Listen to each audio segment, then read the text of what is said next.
The House comes to questions for oral answer. Question number one. Point of order, Mr. Speaker. Point of order, James Shaw. Thank you, Mr. Speaker. I seek leave to introduce a member's bill on behalf of Barry Coates that would increase and put into legislation New Zealand's refugee quota to be set down as Members' Order of the Day number 1. Leave is sought for that purpose. Is there any objection? There is objection. Question number 1, James Shaw. Thank you, Mr. Speaker. My question is to the Minister for Climate Change Issues. Does she stand by her statement that, quote, we have an ambitious program of work that is going on around climate change issues, end quote? Mr. Speaker. The Honourable Paula Bennett. Mr. Speaker, oh yes I do. Oh yes. Supplementary. What a supplementary question, James Shaw.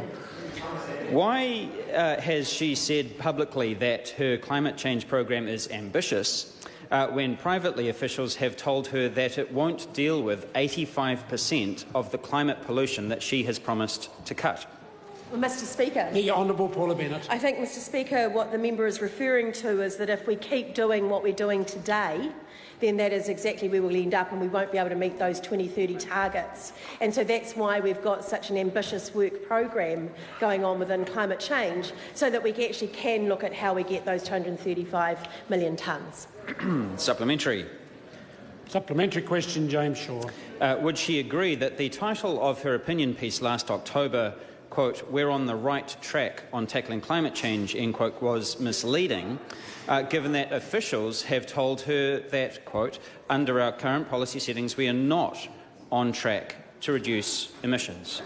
Well, Mr. Speaker, the Honourable Paula Bennett. That's why it's quite clear that we've got the work program going on amongst all the working groups, whether they're from the adaptation to the work actually that the Greens have been supporting with Vivid Economics, that's going to, I think, provide real advice there, from the forestry and planting that needs to go on, to some of the energy targets that the Minister has been setting, and I think will make a huge difference, from the work in electric vehicles to the work that we're doing in cleaning up our rivers and our waterways. All of that leads to the change that needs to take place so that we can reach ambitious targets. Point of order, Mr. Speaker. Point of order, James Shaw. I seek leave to table a Ministry for the Environment briefing from May 2016, where officials say that the government is not on track to reduce emissions and that 85% of emissions reductions will be outsourced to other countries. Leave is sought to table that MFE briefing. Is there any objection to it being tabled? There is not. It can be tabled. Thank you. Supplementary. Supplementary question, James Shaw. Does she agree that it would be misleading to tell New Zealanders that, quote, we have a target of 90% renewable energy by 2025 and are well on our way, end quote, when energy experts Toby Stevenson and Greg Wise say that meeting that target is now, quote, highly unlikely, end quote?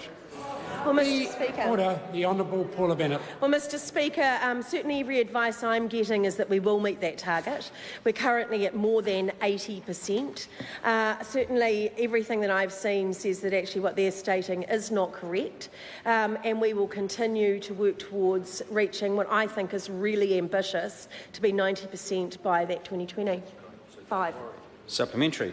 Supplementary question, James Shaw.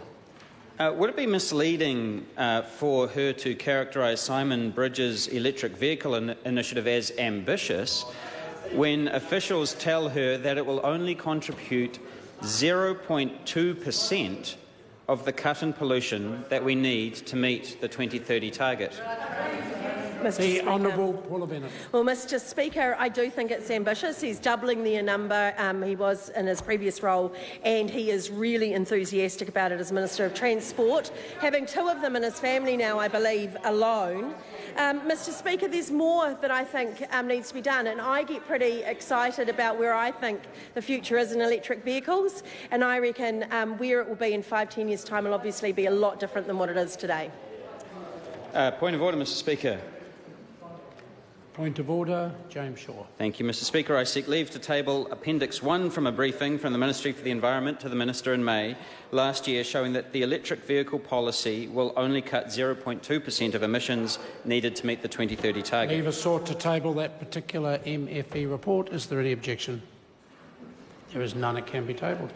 Thank you. Supplementary. Supplementary question, James Shaw. Does she agree with officials who have advised her that failing to reduce climate pollution domestically now will, quote, leave us increasingly exposed, end quote. Mr Speaker. The Honourable Paula Bennett. Mr Speaker, I'm finding it quite amusing that the member thinks that a briefing from last May that said to me that if we continue doing things as we are now, we will not reach our 2030 targets. So as the Minister, I turned around and I've initiated a comprehensive work program that gets us the right information, the right facts, so that actually this Parliament, I hope, can make the right decisions so that we are making a difference for the future. So yes, what they said back in May is exactly where it was. We've now got the Paris Agreement. We've got 196 countries signed up. We're ready to go, and domestically we will play our part. Supplementary. Order. Order. Supplementary question, James Shaw. If what she's saying in public is the opposite of what her officials are telling her, where is she getting her alternative facts? Mr Speaker. Honourable Paula Bennett. Mr Speaker, what I am getting from officials and what I am saying publicly is completely and utterly in line with each other.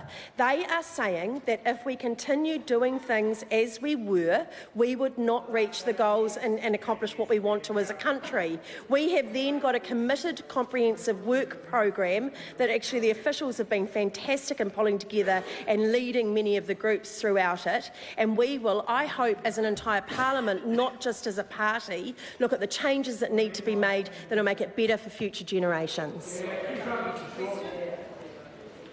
Supplementary question, David Seymour. Is the Minister aware that not one single Green Party member attended last night's excellent presentation on fresh water at Mr Speaker's Science Forum?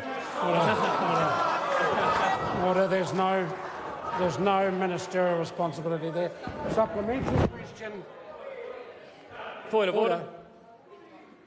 Mr Speaker. No, I just want to warn the member. I hope he's not in any way questioning a decision that I've just made, but I will. I would advise the member not to. Supplementary question, Dr. Megan Woods. Thank you, Mr Speaker.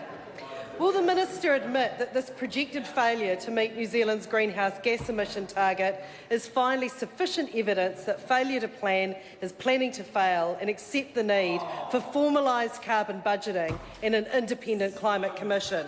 Mr Speaker. The Honourable Paula Bennett. No.